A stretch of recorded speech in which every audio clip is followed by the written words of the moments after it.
The diner was already buzzing with energy when Elena tied her apron and slipped behind the counter. Manhattan mornings were always like that, loud, rushed, and indifferent. The sizzling of bacon, the clattering of dishes, and the hum of small talk filled the air, creating a symphony of routine. Elena moved through it all effortlessly, balancing plates with one hand and pouring coffee with the other. She made it seem second nature, but she knew all too well how to avoid the spotlight. Perhaps too well. Her scar, a thin, pale line tracing from her left temple down to just above her cheekbone, was there for all to see. It softened with time, but it remained a permanent reminder of the day she pulled her little brother from a burning car, taking the brunt of the shattered glass herself. 12 years old, yet braver than most grown men. But the world didn't see bravery. It saw imperfection. At booth 3, a group of impeccably dressed young professionals were deep into their Friday brunch.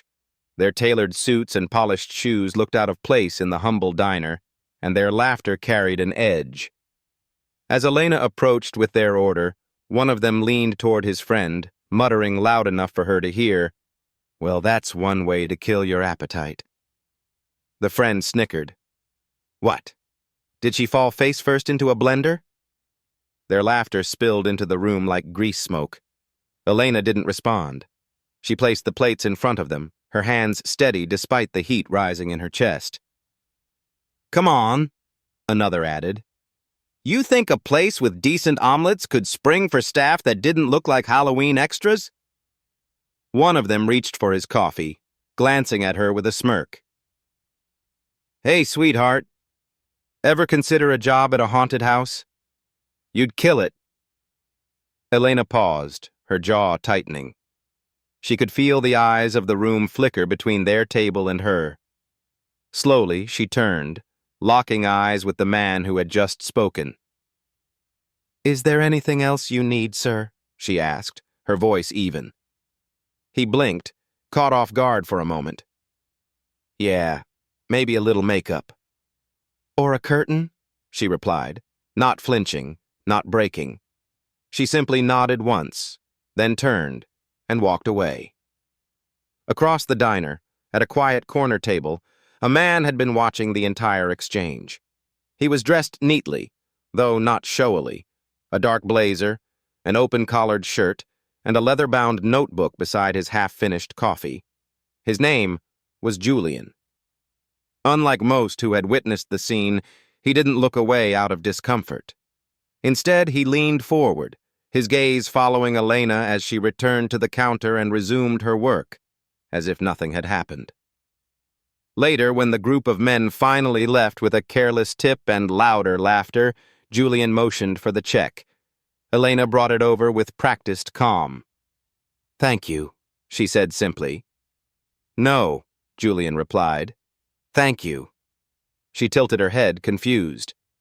"For handling that with more grace than they deserved," he said.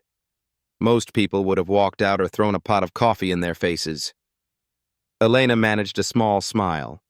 Tempted, Julian smiled back, then added softly, "It's strange, isn't it? How some people think they're seeing a flaw when really, they're just too small to understand the shape of strength." Elena blinked. No one had ever said anything like that to her, not without pity, not with quiet admiration. She didn't respond right away. Instead, she looked at him fully for the first time.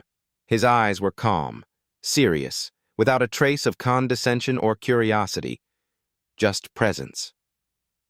"Julian," he said, extending his hand. "Elena," she replied, shaking it. He nodded. "It's good to meet you." For a brief, silent moment, Elena felt seen, not despite her scar, but maybe, just maybe, with it. It had been 3 days since the cruel laughter at booth 3 had pierced through the hum of clinking dishes and clattering mugs. Elena had tried to let it go, bury it beneath orders and hours spent on her feet. But cruelty had a way of lingering longer than kindness ever did. Wednesday morning was quiet. The breakfast rush had trickled out. leaving only the soft hiss of the espresso machine and the low murmur of old jazz tunes on the radio. Elena was wiping down the counter when she saw him again. Julian. He slipped into the back booth, the same seat near the window, the one that caught just enough light to feel like a corner of its own world. He didn't call for her. He simply waited, his gaze gentle and patient, as though he understood the space between moments had its own value. Elena approached, towel slung over her shoulder. "You again?" she asked, keeping her tone somewhere between teasing and wary. Julian gave her a soft smile. "I figured it was safe. I don't see any blender jokes flying around today." She snorted, a reluctant sound. "We save those for Saturdays." He nodded. "Then I picked the right day." Julian ordered just a black coffee and a slice of apple pie. "That's it?" Elena arched an eyebrow. "Just that," he said, settling into the seat like he planned to stay. "I come for the pie." She didn't reply, but when she returned a few minutes later with the order, he looked at the slice as if it were a memory. "My mother used to make pies like this," he said, his eyes softening. "Not perfect, just a little messy. The kind of crust that never quite held its shape, but always tasted like safety." Something in Elena stilled. Her hand lingered on the plate just a second longer before she set it down. "She passed away?" she asked before she could stop herself. Julian nodded. "Years ago. But it tastes like hers." Elena blinked. "I baked that one." Julian smiled. "That explains everything." From that day forward, Julian became a fixture in Elena's life, always appearing during the quiet lull between breakfast and lunch. He would sit in her section, sometimes bringing a book, other times just watching the world through the window, as if waiting for it to remember how to be kind. Each time he left a tip, large, purposeful, always neatly folded under his plate, and each time, Elena gave it back. On his fourth visit, Elena found the usual envelope, 2 crisp 20s, nestled beneath his empty plate. She stormed over to his booth. "Mr. Cross," she said, dropping the money onto the table. "I told you, I'm not taking this." He looked up from his coffee, unbothered. "It's Julian, and it's not about taking. It's a thank you." "Then say thank you." "I just did." "With your wallet?" she said, her voice steady, but her arms crossed so tightly that her knuckles turned white. "You think people like me want your pity?" Julian's brow furrowed. "It's not pity. I've been stared at enough to know the difference." The words landed harder than she expected. Around them, the cafe seemed to still. Julian leaned forward, his tone calm but clear. "A tip is gratitude, not charity. If I pitied you, I would have walked out the moment I saw your scar. But I didn't. I stayed because the pie tasted like home, because your service had grace, and because there was something about you that made the world feel softer." Elena stared at him, her heart pounding in her chest. She didn't know whether to slap him or thank him. After a pause, she said quietly, "You make a good argument." "I usually do," he replied, sipping his coffee. She hesitated, then, before she could change her mind, slid into the booth across from him. "You don't look like someone who eats in diners like this." "I don't," he admitted. "But lately I'm trying to make time for things that feel real." She tilted her head. "And this feels real?" Julian met her gaze unwavering. "You do." The words weren't flirtatious, nor were they dramatic. They were simple, honest, and they landed like a whisper in a quiet room. Elena stood quickly, the moment catching her off guard. "I'll get you another coffee," she muttered, retreating toward the counter. As she passed the steel pitcher, she caught her reflection in the window, braid loose, scar visible, and yet, for the first time in a long while, it wasn't the scar she saw first. Maybe, just maybe, someone was finally seeing her whole. The following week brought a streak of rain. Outside the diner, puddles stretched like little lakes across the sidewalks, and umbrellas bloomed in clusters at the crosswalks. Inside, the warm scent of coffee and grilled bread made the storm feel far away. Elena wiped down a booth near the window, her mind drifting, before she saw him again. Julian. He was already seated in his usual corner, a book open in front of him, untouched pie beside his coffee. He looked up and gave her that small, quiet smile. "You're back?" she said, pretending not to smile. "Wasn't planning on skipping," he replied. She refilled his coffee without asking. "Still reading that one?" "Some stories are worth rereading," Julian said, glancing at her. Elena's cheeks flushed lightly. "You always talk like that." "Only when I mean it." They settled into a rhythm over the days that followed. Julian asked questions, real questions, not fillers. He asked about her favorite authors, what music she listened to when the diner closed, and what food she missed from childhood. She always answered cautiously, but his patience wore down her hesitation. One story at a time. One quiet afternoon, when the crowd had thinned and a soft jazz tune drifted through the speakers, Julian surprised her with a simple question. "Can I ask about the scar?" Elena froze. He had seen it immediately. "You don't have to answer, just when you're ready." She stood still for a long moment, then sat down across from him, folding her hands on the table like someone preparing for surgery. "I was 12, she began. My dad was driving. My little brother was in the back seat. We were coming home from a camping trip. It was a rainy road, slick tires. A truck swerved into our lane. We hit a ditch and flipped." Julian's expression sobered. "God." "My dad was knocked out. My brother was trapped under a seatbelt that jammed. The car started to smoke. I didn't think. I just climbed over glass, pulled him out through the back window. A piece of the frame tore through my face." Julian didn't speak. He let the weight of her words sit. "I saved my brother," she continued. "But after that, everything changed. At school, people looked at me differently, like I was something tragic or scary. My best friend stopped sitting next to me. One teacher asked if I wanted to sit in the back so I'd be more comfortable. I dropped out in sophomore year because of them." Julian asked, incredulous, "You dropped out?" Elena shrugged. "I was tired of pretending it didn't hurt, of walking into rooms where people saw the scar before they saw me." Julian's hands curled into gentle fists. "I'm sorry." "Don't be," she said. "I found work. I took care of my brother when our dad left. We survived." There was a new tone in her voice now. Not bitterness, not pride, just quiet survival. Julian reached for his cup.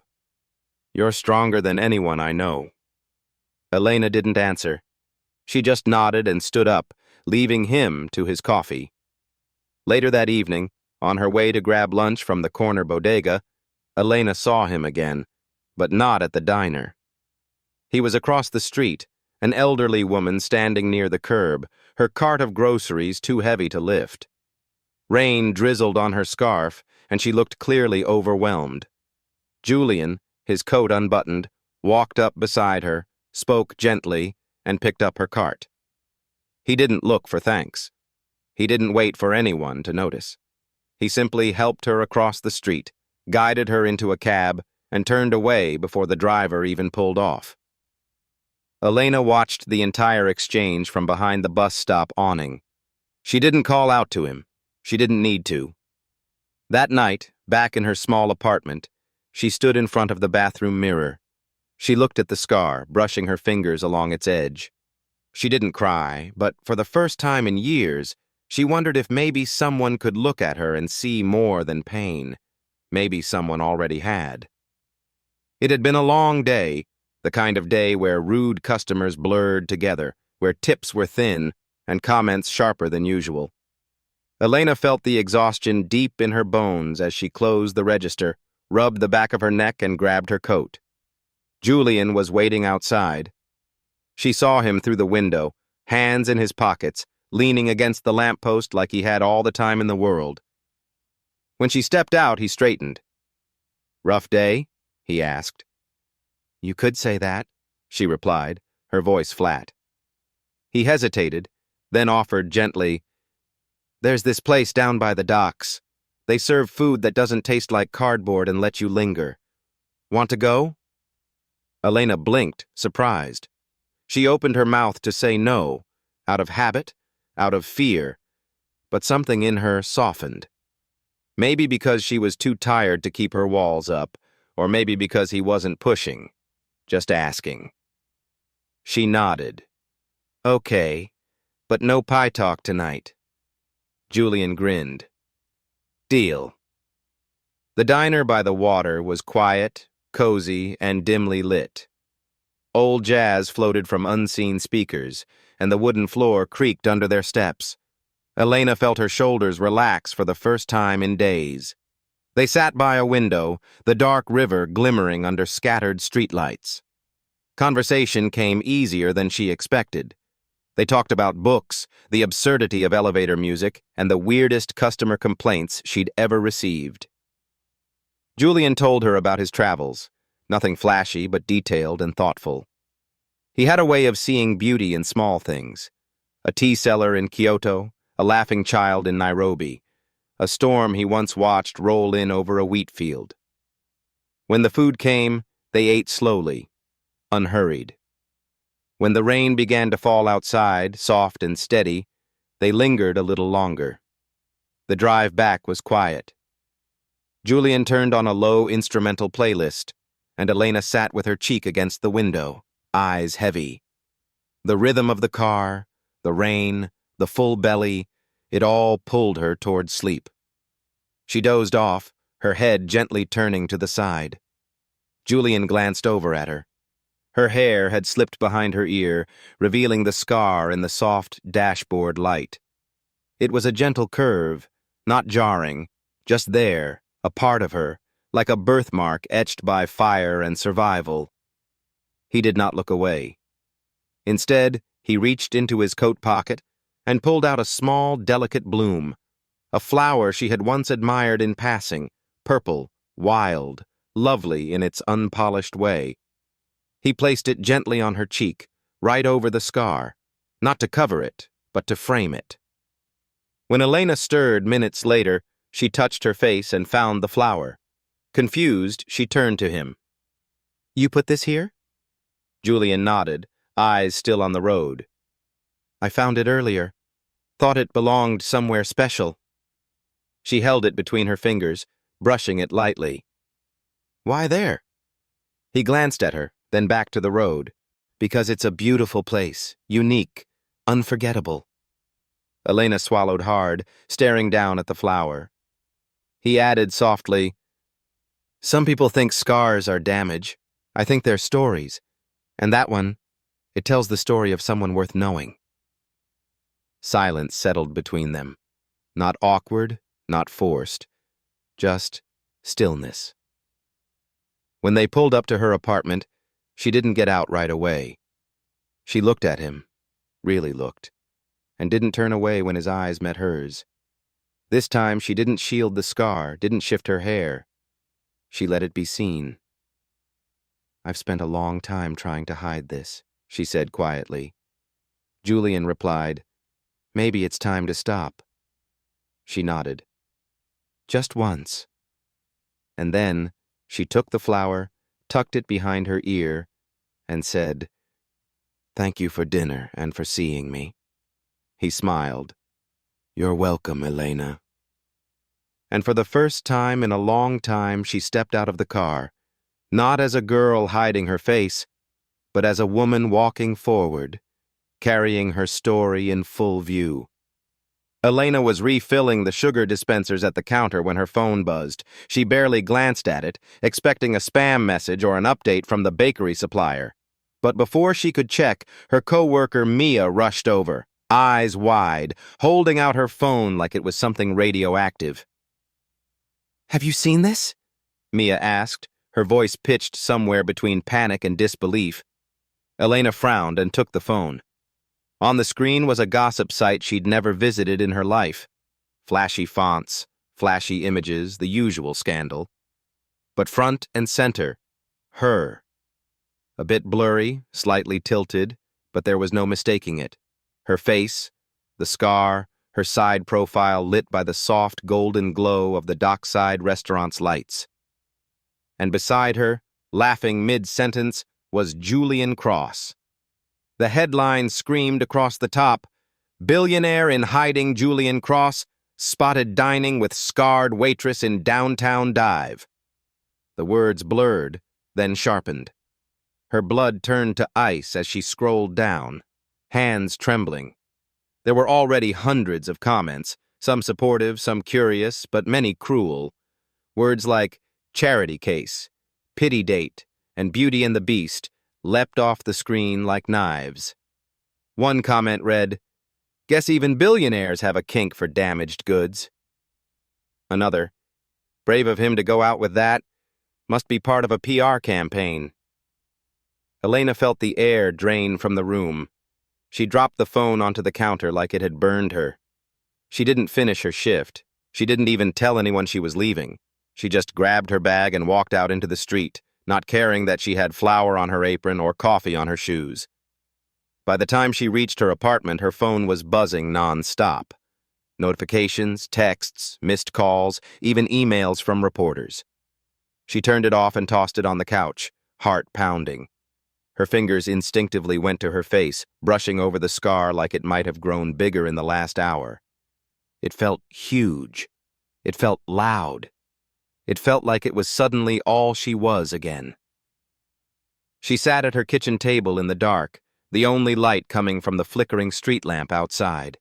The curtains were drawn. The world was too close, too loud. A knock at the door broke the silence. She froze. Another knock. Then a voice, low, gentle. "Elena, it's me." She stood and walked slowly to the door, opening it. Julian stood there, his expression unreadable. No suit, no smile, just still. "Can we talk?" he asked softly. She let him in but didn't speak. Her arms were crossed, her back tense. "You knew," she said finally, before he could say anything. "I didn't leak that, Elena. I swear, no." She cut him off, her voice sharp. "But you knew this could happen. You knew who you were, what you represented." Julian stepped forward, but she stepped back. "For you, it's just another Tuesday, another article, another spin. But for me, I just became a headline. With a scar, a side note in your perfectly curated world." He shook his head, his voice low and steady. "You're not a headline. You're not a side note. You're the most real thing I've known in a long time." She looked at him, her throat tight. "Do you even understand what it's like? To be looked at, not as a person but as an oddity? To have strangers decide whether your pain is inspiring or disgusting?" "I don't," Julian said softly. "But I want to. I want to understand. And I want to stand beside you while I learn." Elena's lip trembled. "I didn't ask for this. I didn't ask to be seen like this." "I know," he whispered. "But I saw you long before that photo. And I haven't stopped since." She looked away, blinking hard. I need space," she said quietly. Julian nodded. "I'll wait for as long as it takes." He turned and left, the door clicking shut behind him like the end of a chapter she hadn't wanted to finish. Alone again, Elena sat down. She turned her phone back on and stared at the photo. Not the headline, not the comments, just the moment. The way he looked at her. The way she had almost believed she could be loved. She turned off the screen again and leaned back into the silence, not knowing whether it hurt more to be remembered or forgotten.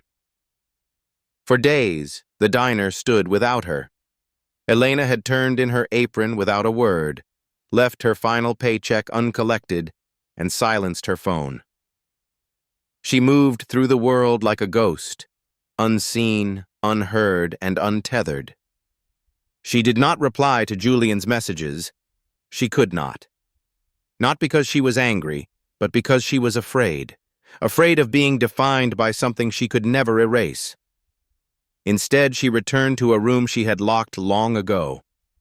It was the spare room in her small apartment, the one with the easel covered in a sheet, a dusty set of oil paints in a cracked box, and canvases stacked against the wall like forgotten memories. She uncovered the easel slowly, as if unwrapping a wound. The first brushstroke was awkward, the second, hesitant. But then her hand began to remember, muscle and memory stirring back to life. She painted for hours, days, with no goal, no exhibition, no one watching, only colors, silence, and the familiar rhythm of creation. One afternoon, as sunlight spilled across the table, her younger brother Ben came to visit. Now in college, taller than her but still the same gentle soul she had pulled from the wreckage all those years ago. He walked in and stopped short, staring at the half-finished painting propped against the wall. "You're painting again," he said quietly. Elena nodded, not looking up. Ben sat beside her. "I missed this." She smiled faintly. "Me too." He picked up a brush, turning it in his fingers. Then, almost out of nowhere, he said, "You know you're the first person I ever trusted." Elena blinked. "What?"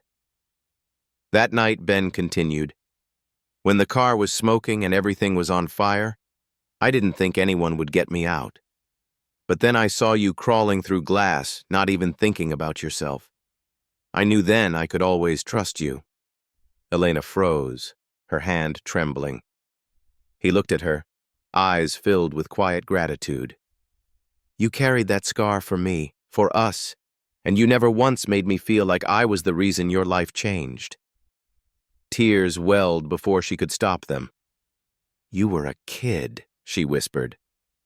"So were you," Ben replied, "but you were the bravest person I've ever known." When he left, Elena stood in front of the mirror in the hallway. For years, she had avoided this mirror, only glimpsing herself in pieces, never long enough to feel the weight of what she saw. Now, she looked fully. The woman staring back had a face framed by quiet courage. The scar no longer screamed. It sat there, soft in the light, like a thread of silver stitched into a canvas. And for the first time, she did not turn away. For the first time, she thought, maybe this is not something to hide. Maybe this is where I begin. Elena did not need anyone to tell her she was beautiful. She had just told herself, and that was enough. The envelope sat on Julian's desk for hours before he opened it. It was plain, no return address, no logo, just his name written in neat, familiar handwriting, soft loops, careful strokes. Inside was a single piece of stationery, folded once. Julian unfolded it with care. "Julian, thank you, not just for seeing me, but for not looking away. I am sorry I disappeared. I needed to find out if I was still someone when no one was watching. I think now I am. I don't expect anything. I just wanted you to know. Elena." He read it twice, then folded it slowly, pressing it to his chest. A week later, the invitation arrived in Elena's mailbox, a community art exhibit hosted in the old railway station downtown. The email was simple. Someone had submitted her name, said her work mattered. She almost didn't go, but she did. The station had been transformed. White lights hung from the rafters, paintings and photographs arranged along brick walls and steel beams. Children's drawings, abstract bursts of color, portraits full of soul. Elena walked through the space cautiously, her heart pounding. She had submitted a small piece, an oil painting of her brother as a boy, sitting at a kitchen table, smiling. She hadn't expected anyone to notice, but they had. Then, near the center of the space, she saw it. A large canvas, carefully framed. A portrait of her. It wasn't exact, not photorealistic, but the essence of her was there. The curve of her jaw, the way her hair fell, the tilt of her lips when she was caught between laughter and resistance. The scar was there too, but it did not dominate. It shimmered subtly, like a brushstroke made of light. Below the frame, a simple placard. Elena in Bloom J.C. Her breath caught. She turned, and he was there. Julian stood just beyond the soft spotlight, not dressed like the CEO the headlines knew, but like the man who sat in a quiet diner every Thursday afternoon. Hands in his coat pockets, eyes steady on hers. "I didn't know you'd come," she said, voice tight. "I hoped." They stood in silence, surrounded by whispers and footsteps, but their world was still. "You painted that?" she asked, nodding toward the portrait. He nodded. "Every night for a month. I wasn't trying to capture your face. I was trying to capture what I saw the day you put that flower behind your ear." Her eyes shimmered. "I saw a woman who had spent her life surviving," Julian said. "But in that moment, she wasn't just surviving anymore. She was blooming." Elena took a step closer. "You always see more than you're supposed to." Julian smiled. "Only when it matters." She looked at him. All the fear, distance, and time folding into something softer. "I never wanted to be someone's inspiration," she said quietly. "I just wanted to be someone."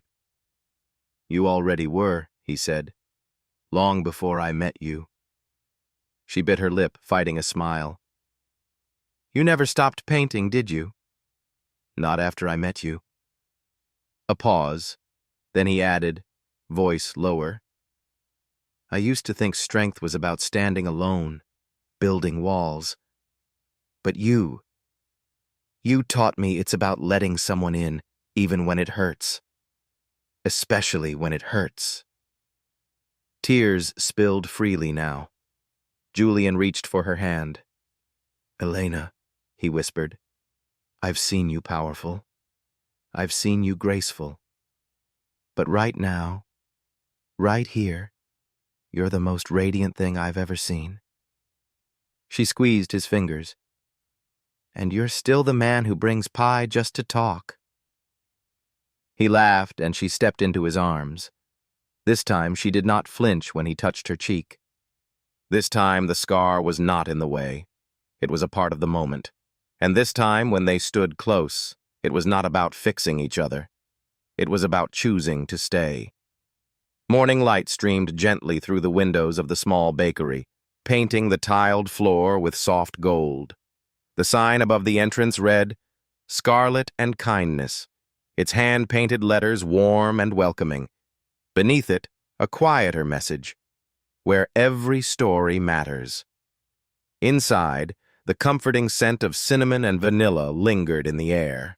Loaves of fresh bread cooled on wooden racks. Raspberry tarts glistened behind glass. The atmosphere felt more like a hug than a shop. Elena moved behind the counter, tying her apron with practiced ease. Her long braid rested over her shoulder, and the scar along her left cheek, once a source of shame, was no longer something she covered. It was simply part of her, like the name above the door. Born from pain, now a mark of resilience. Scarlet for the color she once hated. Kindness for the one thing that had changed everything. Customers filtered in slowly, some for their daily coffee, others just to sit and breathe. Many came for the pastries but stayed for something deeper. Soft conversation, understanding smiles, a quiet sense of belonging. By the register sat a jar with a note. "Pay it forward for someone still finding their way." At the back of the bakery, near a sun-warmed window, Julian sat with a cup of tea and a notebook. He rarely wrote in it. He had helped Elena open the shop, investing quietly, never seeking recognition. This was her place, her healing. He was simply grateful to witness it bloom. That afternoon, the garden behind the shop came alive. Instead of a grand wedding, they had chosen something honest and small. A wooden table under hanging lights, wildflowers scattered across every surface, napkins tied with string. A homemade cake waited on the windowsill. Two children, Elena's younger brother and Julian's niece, raised glasses of milk and laughed like they owned the world. Elena wore a soft cream dress, the flower still on her cheek from a last-minute batch of scones. A ring of daisies circled her head. She walked barefoot on the grass. Julian stood beside her, eyes bright. "I don't have a speech," he said, voice barely above a whisper. "No grand vows, just this." He pulled a small box from his pocket and opened it. Inside was a simple silver band, no jewel, no shimmer, just a word engraved on the inside. Whole. "I didn't fall in love with your scar," he said, looking into her eyes. "You were already beautiful. But that scar, it's a part of your story. And I love all of it. I love all of you." Elena's throat tightened. She didn't speak. She just nodded, smiling through tears. And that was enough. Later in the week, as sunlight poured across the bakery floor and the first customers wandered in, the front door creaked open again. A young girl stood there, hoodie pulled low, hands tucked deep in her pockets. A large birthmark covered her chin. Her eyes flickered toward Elena, then down at the Help Wanted sign taped to the glass. "Excuse me," she said softly. "I was wondering if you'd ever hire someone like me?" Elena stepped forward slowly, her smile warm and calm. She wiped her hands on her apron and knelt just enough to meet the girl's eyes. "In this place," she said gently, "we don't hire perfect. We welcome real. And real," she added, tapping her own scar with a wink, "is always beautiful." The girl blinked, then smiled for the first time in what looked like days. Outside, the city rushed forward, impatient, loud, unforgiving. But inside Scarlet and Kindness, time moved differently. Here, scars were honored, stories were safe, and love wasn't a fairy tale. It was bread in the oven, warm hands across the counter, and a place where healing began. One sweet, imperfect morning at a time. Thank you for joining us for the story, Waitress Gets Ridiculed Because of the Scar on Her Face, Then a Millionaire Appears and Changes Her Life. A journey of healing, quiet strength, and the kind of love that sees through everything. If this story touched your heart, made you tear up, or simply reminded you of the beauty in being truly seen, please like, share, and subscribe to soul-stirring stories here.